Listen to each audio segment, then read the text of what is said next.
Okay, then we'll start now. Hopefully, a few more parents will join during the workshop and presentation. So this workshop is all about developing questioning skills with myself and Mr. Matt Power. Both of us are curriculum leads. I'm the science curriculum lead, and Mr. Matt Power, as well as being the acting deputy head, is also the theme curriculum leader.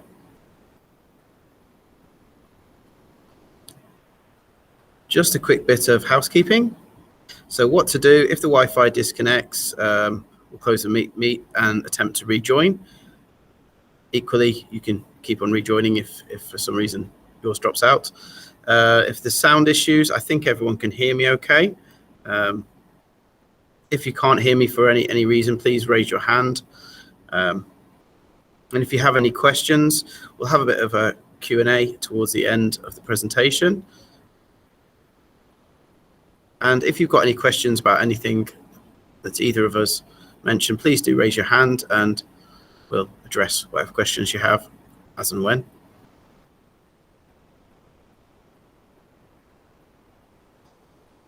Just a little bit of information for you there to read.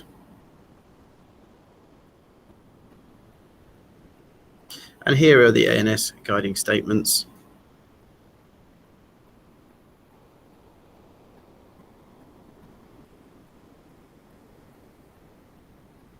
And just a little bit of an introduction about myself. I've been teaching for 11 years and I've been at ANS for 6 years.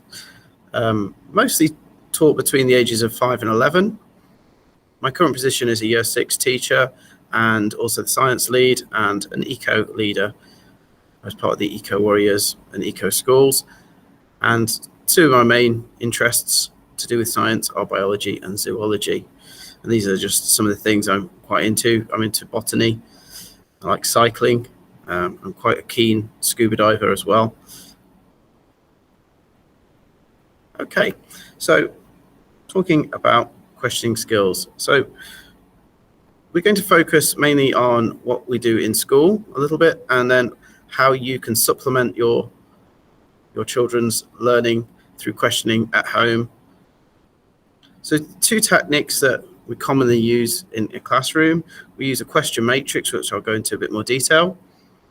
And one that I use in my day-to-day teaching style is cold calling. And this is where you are not necessarily asking for people to put their hands up. I tend to use the phrase no hands till noon. This allows me to pick students from within the class and ask them a question that I think will benefit them. If you have hands up all the time, what I find is you have the same students answering all the questions. And also, if you've got their hands up all the time, if you're going to certain students and asking questions, it becomes slightly frustrating for those students that have got their hands up that you're ignoring them to a certain extent because you want to ask specific questions to further the knowledge and also elicit whether a child knows certain things. And another thing what I always do is build on answers.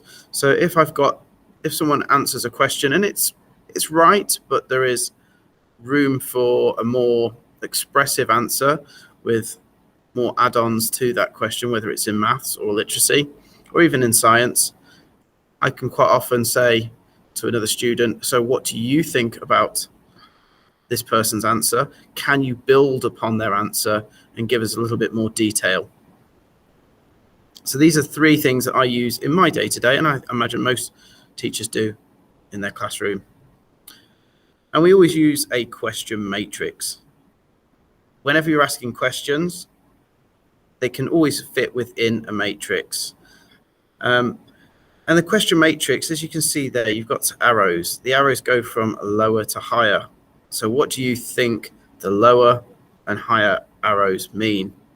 And this is a question for yourselves, if you'd like to answer in the chat box. What do you think, or raise your hand, what do you think the lower and higher arrows actually mean?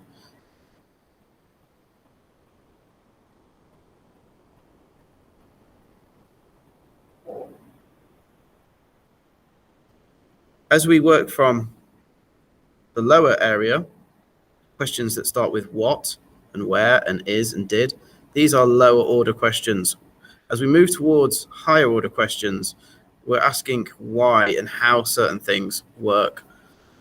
And I'll give you some examples of this shortly. Quite often in our classrooms as well, around the board that we work on, we'll often have a question matrix to stimulate questioning from the students and also to give us, as teachers, starting points.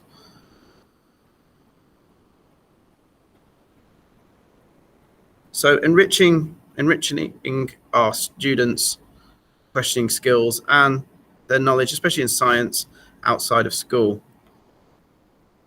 So science surrounds us, and we can encourage curiosity in our students and in our children through day-to-day life. Here's some picture examples, for instance, from just around Bangkok. You could go to a museum and see things like examples of rocks and evolution. And areas like the Green Lung are a perfect place to have a little family trip. It's great. You can talk about all sorts of aspects of nature within there. And considering it's in the city centre, close to the city centre, it's full of nature, all sorts of different species. You've also got mangroves there. You can talk about plants, and there's a huge range of reptiles. So there's all sorts of things that you can stimulate a child's curiosity through. Even if you go onto a rooftop, I know from my rooftop, it has a great view of the city, but it has a great view of sometimes seeing precipitation and the water cycle. Some days you can see the steam and rising from the ground after rain. So it's a really good way of pointing out how in real time the water cycle works.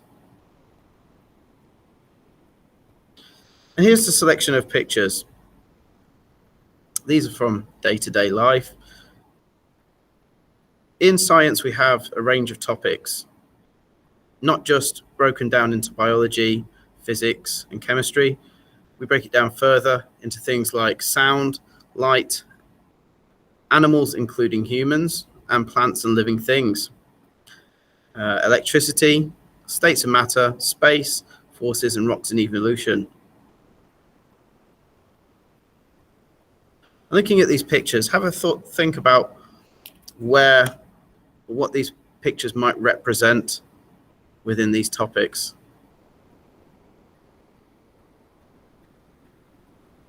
Some of them are more obvious than others.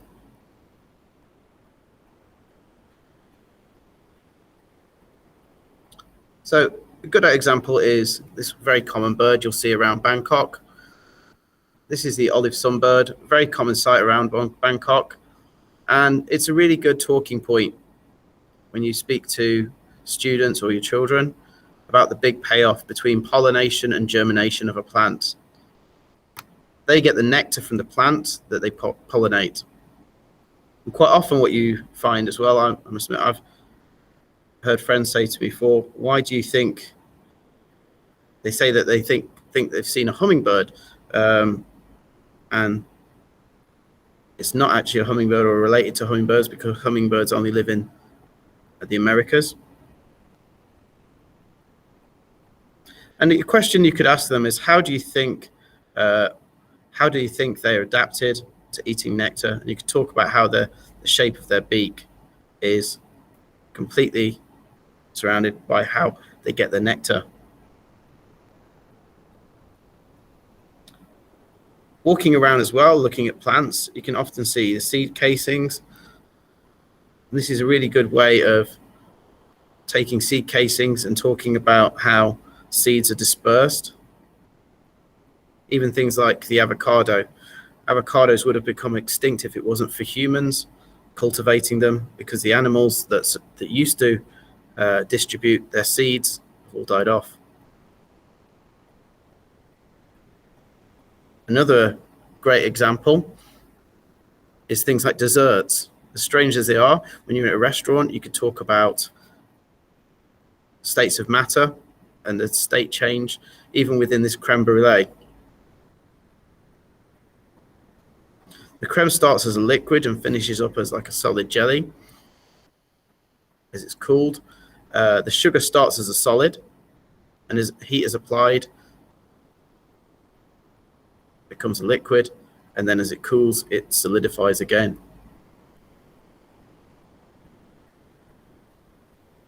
So you could ask a child, what state changes happened in this delicious dessert? Even things like bats that you see in the early evening, you could talk about why they make the clicks and pop sounds, and talk about things like echolocation. And you could ask questions like, why do you think a bat uses echolocation? Partly it's because their eyesight isn't great. And even when you think about a dolphin, dolphins often swimming in water that is quite murky, so they can't see so well, so they need to use echolocation. And even using it in submarines, how humans have adapted echolocation and things like sonar. Lights are also a big topic within primary and foundation.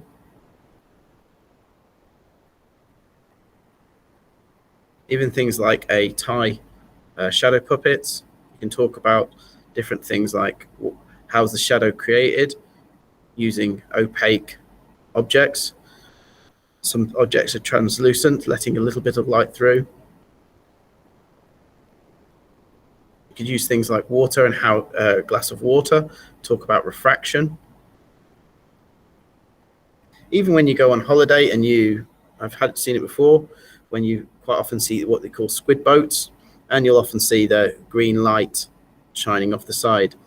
The reason why you can go into quite some depth, things about the green light, is green light travels further and deeper into water. So squids are more attracted to it and come to the surface. So you could ask questions along those lines. What are those green lights? Would be a low ordering question to a student. And then why would be a higher ordering question that perhaps you would speak to your 6 students about.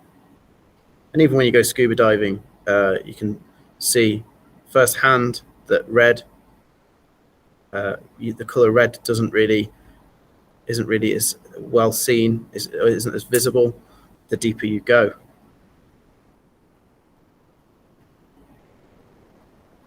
Even things like having a broken bone. Why do we put casts on parts of our body when we break our bones or sprain our bones? This is something I've firsthand with a dislocated knee recently.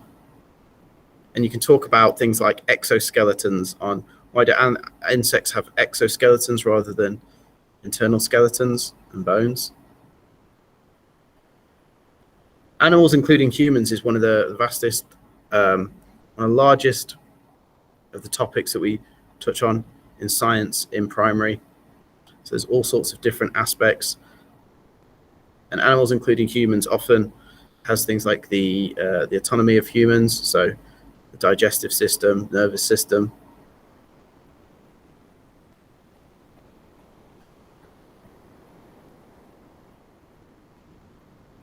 Another interesting topic,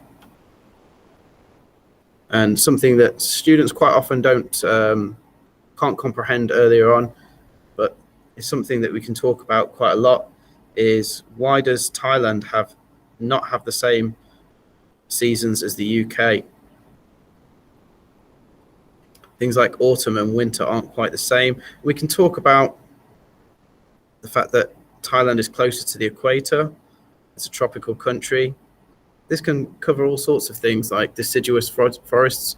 Why don't we see evergreens quite so much?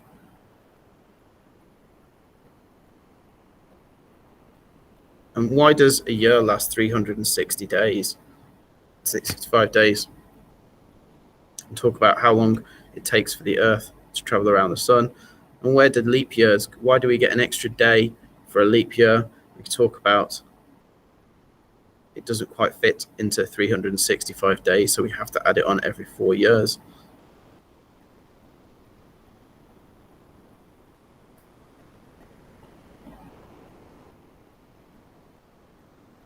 Another one we've covered before is things like electromagnets.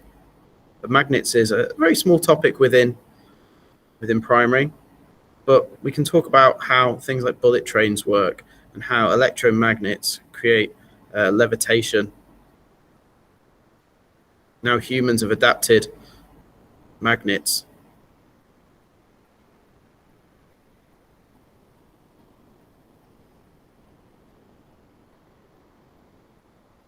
These two are interesting examples. You've got one from a theme park, like how does a roller coaster stay on the tracks? And part of that is centrifugal force. This is exactly the same thing as the wall of death that you might see at a circus. I've never seen this in Thailand. But why doesn't the bike just drop? And that's all to do with centrifugal force. And you can do a real life experiment, but be careful. I've done this before with a bucket, and the handle of the bucket broke off, and the bucket of water went flying. So do it with a sturdy bucket, maybe a metal one, and explain how centrifugal force works. So by swinging it round, the force is pushing outwards.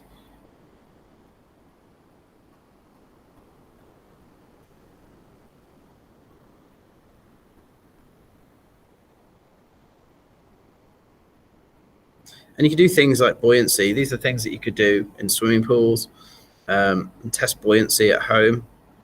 Why do certain things float and other things sink?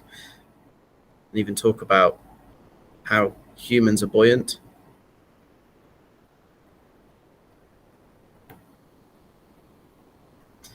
And topics like rocks and evolution, looking at animals like ostriches, and you can see how they might have adapted from dinosaurs previously. Even when you look at like a chicken's foot, how it might be similar to something you see on Jurassic Park. And whenever you go to sort of a mangroves or muddy openings of rivers into the sea, even on the outskirts of Bangkok in Sumatra Khan, you can occasionally see mud skippers, and you can talk about how come those fish are coming out of water, how can they survive outside of water, how have they adapted from over millions of years from living deeper in the water to be able to essentially walk on land. And you could even talk about spending too long in the pool. Why do my fingers crinkle up? And there's a theory, not quite a fact yet, that this is part of evolution, and our fingers crinkle up a little bit so that we can grip things when our hands are still wet.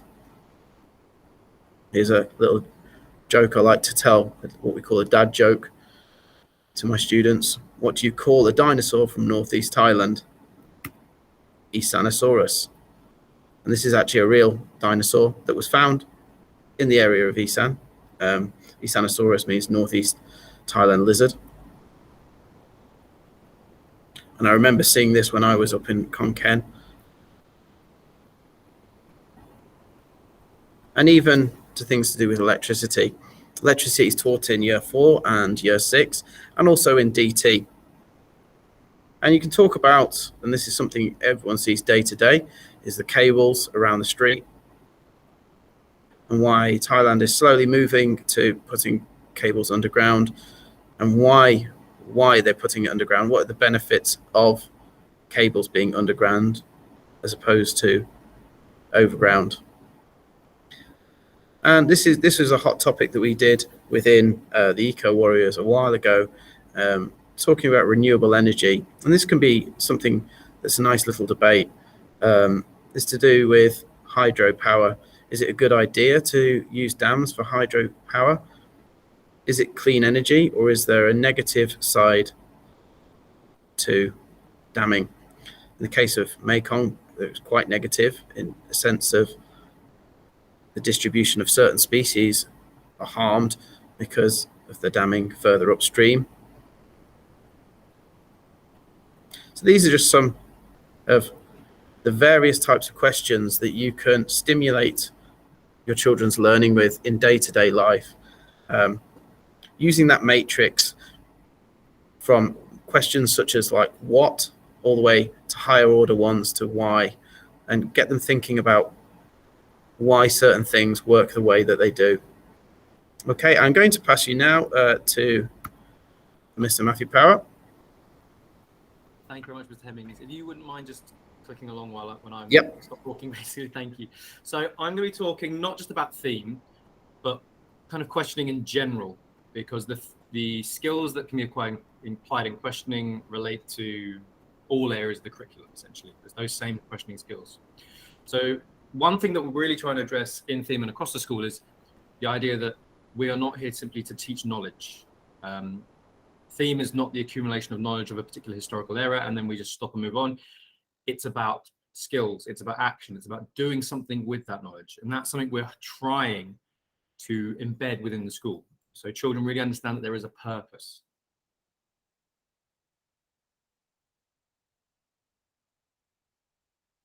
So what we are trying to develop at school and what we would like for you to develop at home is a questioning culture.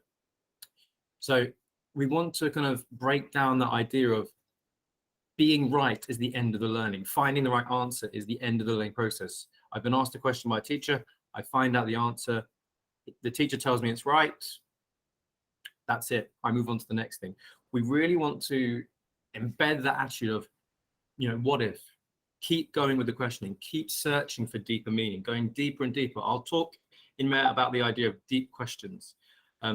We really want the children to have that depth of knowledge so that when they are questioned on things, they can actually think and apply. If we just create a culture where the teacher is, say, the expert, the teacher imparts the knowledge, the children remember it and then regurgitate, there's no application of skills. So I'm going to talk about a few different things that you can do at home to really change that culture from one of passive culture of absorbing information, repeating it, to active culture, questioning, asking why. So it can be practiced, okay? The one thing I want to make very clear is that don't be surprised or upset if your children aren't able to answer questions immediately. It takes time. Lionel Messi is not the best footballer in the world because he woke up one day and was amazing. It took time. It took mistakes, okay? So see those as opportunities. So if a child doesn't know the answer, model the behavior, okay? Say to them, well, let's find out together. I don't know the answers either. So let's find out together. I mean, a lot of the time, we have the answers on our phones. We can model that. How do we find out answers? How do we search websites? How do we know that the information that we're using is correct? So parents as well have a role, as well as teachers, in modeling that questioning culture, in modeling that learning behavior, and also reassuring children that it's okay not to know the answers, that they shouldn't be afraid of saying, I don't know. Okay, I get asked questions every day, and some of them I had to say, you know what, I don't know, but I'm going to find out. If that's an expectation for myself, I also have that expectation for the children. It's okay for them not to know, but then we need to take action. Let's find out. Another thing we need to talk about as well is a lot of people in education become obsessed with the depth, okay? Asking deeper questions. Now, what I want to address is the misconception that so-called shallow questions are bad. That is not the case. Both forms of questioning have their purpose. There is essentially a spectrum. So sometimes you need those shallow questions to find out what the children know to then help you prompt your questioning. So for example, asking a shallow question like what or is something can help you understand where the children's understanding is to then guide your next questions. So a lot of people, again, focus on the idea of open and closed questions. And again, there is a misconception that open questions are always better than closed. And that's not the case. Sometimes you need a closed question. Okay. Who was the leader of Germany during World War II? That is a closed question. That's not a bad question. So again, sometimes those questions are your starting point, and open questions are how you expand. They work together. They work in tandem. Okay. So please don't ever feel that, people saying, oh, they need to be able to ask more open questions, that closed questions are a negative thing. They both have their place. They are both very useful. Okay. The way we promote the use of these in teaching is, again, finding out, assessing at the start of a unit with those closed questions, and then building upon our understanding with the open. So there can be almost a process. closed questions to help you assess, open questions to really help you go deeper into the understanding. So they work in tandem.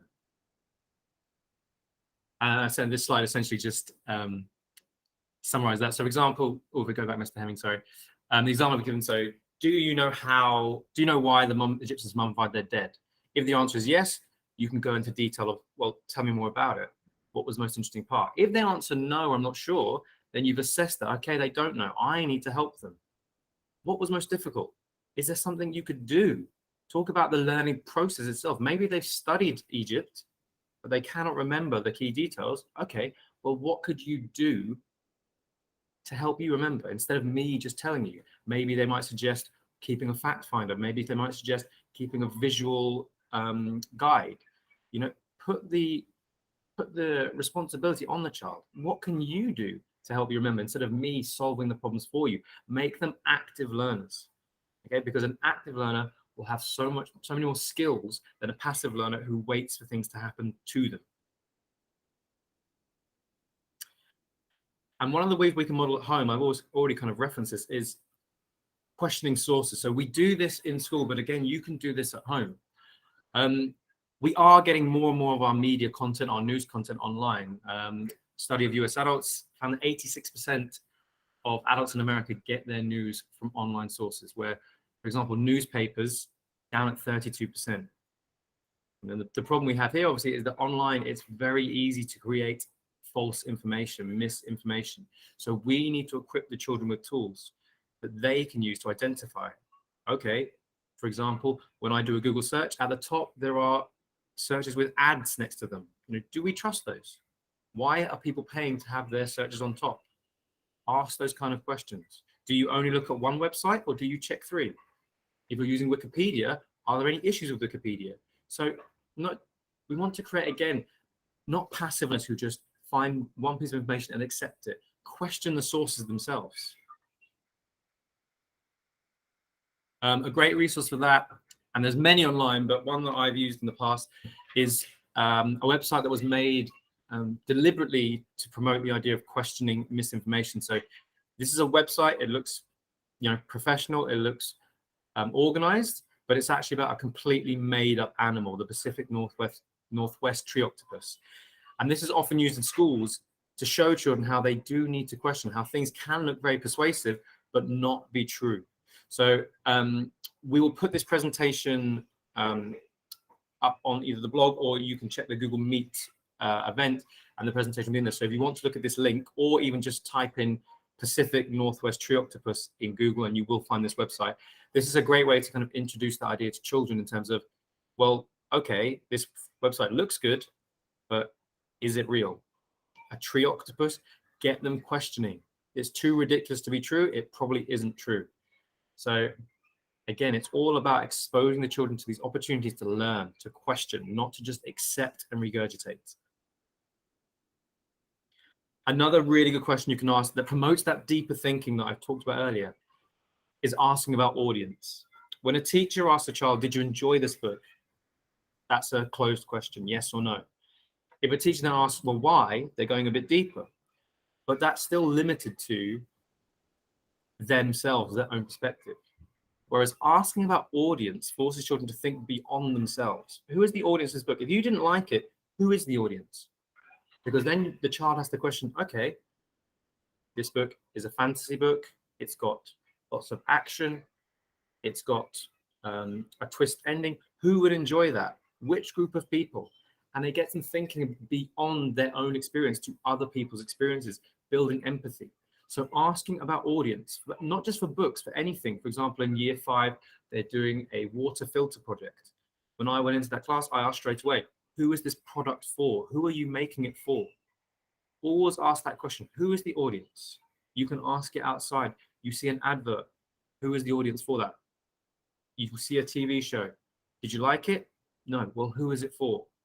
Get the children to think beyond themselves, expand their thinking beyond their own mental limits to the other people around them, the world around them, make them global thinkers.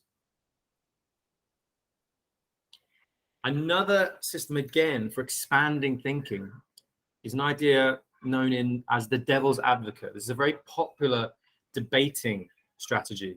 that people use, and it can be applied to looking at an argument or a problem. Now, essentially, it works as basically you have your viewpoint. For example, if I were to say, should we get rid of school uniform? Okay, the children might say yes or no. The idea of devil's advocate is you then have to argue for the side you don't agree with. And the way that encourages children is that it forces them to then think about going beyond their initial reaction. That first reaction of, well, do you like school uniforms? Yes. Okay. Well, now I want you to stop and think about the other side. Think about the other side of the argument. And that can also create a culture of actually, it's okay to change your mind. You have your initial reaction to a feeling, to a debate. That's often the reaction we stick to. Well, I don't like this, so I'm sticking with that. And I have my reasons. Encouraging the devil's advocate system forces children to say, okay, well, what about the other side? You're going to have to argue for the other side. Think of the reasons why. That challenges them to go against their preconceptions and also can actually change people's minds. It is, again, something that I think, especially in today's society, especially with online culture, people become so tribal and entrenched in the idea of, well, this is my idea, so I must be right. And I cannot back down. I cannot change my mind. Actually, we need to promote the idea that actually we don't know all the answers. We don't get everything right all the time. People will differ in opinion, and that's okay. And it's okay to change your mind. There's been studies on this. For example, the bottom I've referenced one from 1997, that the devil's advocate can, again, avoid, especially in group work, people just agreeing with people to make them happy. Okay, being forced to play that devil's advocate role avoids that situation where people see what's going on around them, see people having one opinion, and actually will say, no, I'm not going to agree with that. So devil's advocate strategies can work in terms of avoiding just going along with the crowd as well, having independence and being an independent person. Metacognition, there's been a lot of research into this over the past 10, 20, 30 years. It's become a growing field of research. Put simply, it means thinking about thinking. You may have seen in the presentations, if you've been to presentations week, some of the question cards have contained questions like, what was the most challenging part of the learning? So again, in the presentations, we don't want children simply standing at the front, regurgitating information. A 20-minute presentation on Shackleton, what are you then going to do with that information next term? Okay, it becomes forgotten. What is really important is the skills, thinking about the learning. And that's why we always encourage children to say, okay, what did you find challenging? What did you find easy? If you could do it again, what would you do? If you could start this project again, what would you do differently? So that the learning itself has a purpose. It's not just about reaching the end. It's not just about finding the answer. It's actually about, well, questioning my own learning. If I could go back with what I know now, what would I do differently? Studies have found that metacognition improves many things: learning behavior, academic performance, behavior in class, ownership, positive attitude. There are so many benefits to metacognition because it places the learning and the goal setting in the child's hand. It's not the teacher saying, well, you should do this. It's the teacher asking, what could you do? Okay? Again, we want that active learner, not the passive learners. We want children to be active in their own learning. So they're not just waiting for the next steps, they're actually taking the next steps. That's a big thing that we were trying to drive at ANS. So our children drive the learning, and the teacher, rather than becoming the information imparter, becomes the facilitator, the questioner, and the children have the skills to find the information themselves, to answer the questions themselves. That is the goal of learning. It is not for the teacher to always be the oracle. As soon as a child gets stuck, go to the teacher. We want the children to develop the tools they need to actually answer the problems themselves. So here are some questions that you can ask if you are thinking about trying to improve your questioning in terms of promoting metacognition at home. Okay, some of these questions are excellent because they focus less on the content and more on the learning. So, for example, if you find that your child struggles to focus, rather than disciplining them or saying you were lacking focus today, you could say things like, okay, well, what can we do to be more focused? Ask your children to maybe, for example, if they have a desk at home, if there's too many things on the desk, maybe ask them, what do you think you could do to make your workspace nicer for you so you are more focused? If there's noise in the background, that might be bothering them. Have you asked them? So ask the children, what can they do? What strategies did you use today? Instead of the children just doing things without thinking about them, what did you use when you were reading the story? How did you work out the twist? How did you work out what was going to happen? Ask them, what do you think is going to happen next? And then how did you use that strategy? Okay, so there are lots of different ways you can promote learning at home through questioning. Again, we really want to avoid just giving children the answers, doing things for them, as well as, although it helps children, it holds them back. They need to be able to do things by themselves. They need to be able to question. They need to be able to answer. These are all important steps in the growth to adults who can become independent problem solvers. Now, thank you very much for listening to myself and Mr. Hemmings.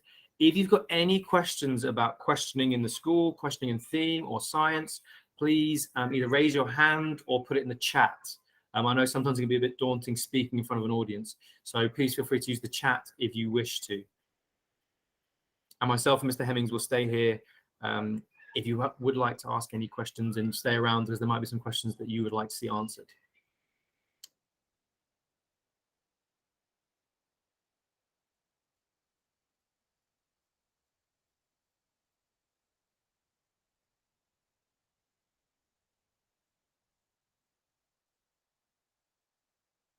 I can see we're a bit of a shy group today. I'll just give some people more time if they want to if they're still thinking of their questions. But if you are happy and you have all the information you like, thank you very much for coming. Of course, you're free to leave the meet now. Thank you very much for coming.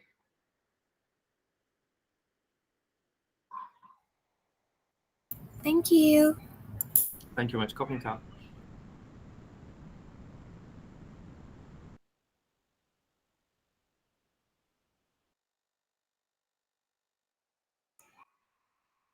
We've had a question about when are these processes introduced throughout the school. Obviously, we have the thinking tools that go all the way from foundation through to secondary. These are used throughout the school. We are constantly questioning the children. In terms of how we're developing that, again, we are introducing in primary something called PBLs, project-based learning. If you came to the presentations so far, year 3, 4, and 6, you would have seen the PBLs we're now introducing, where the children are given a driving question.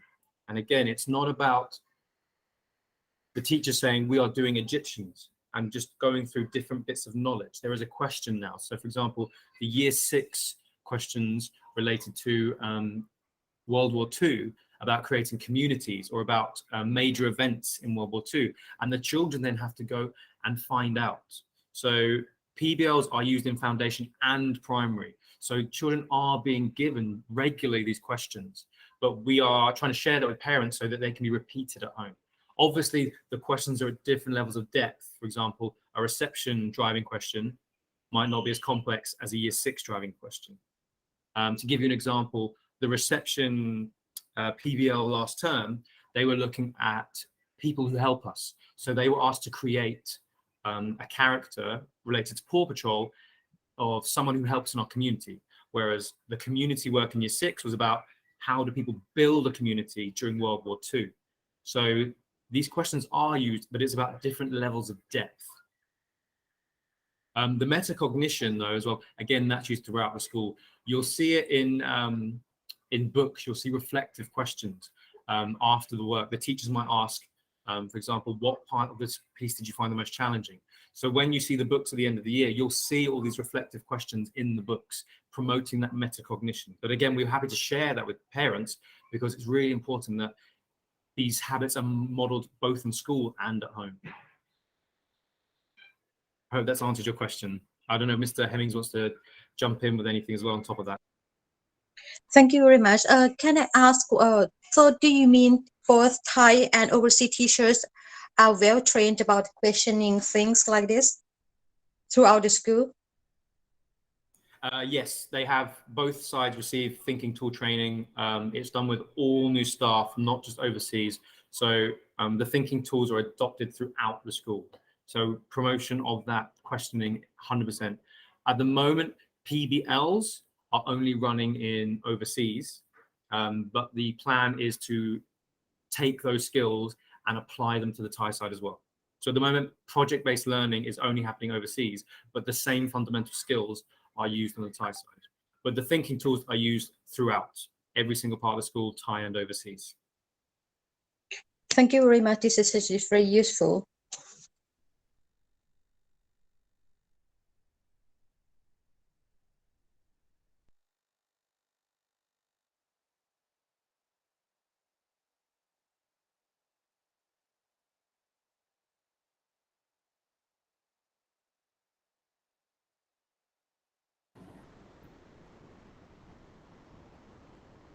Mr. Power, your microphone's not on. Oh, Everyone's gone anyway.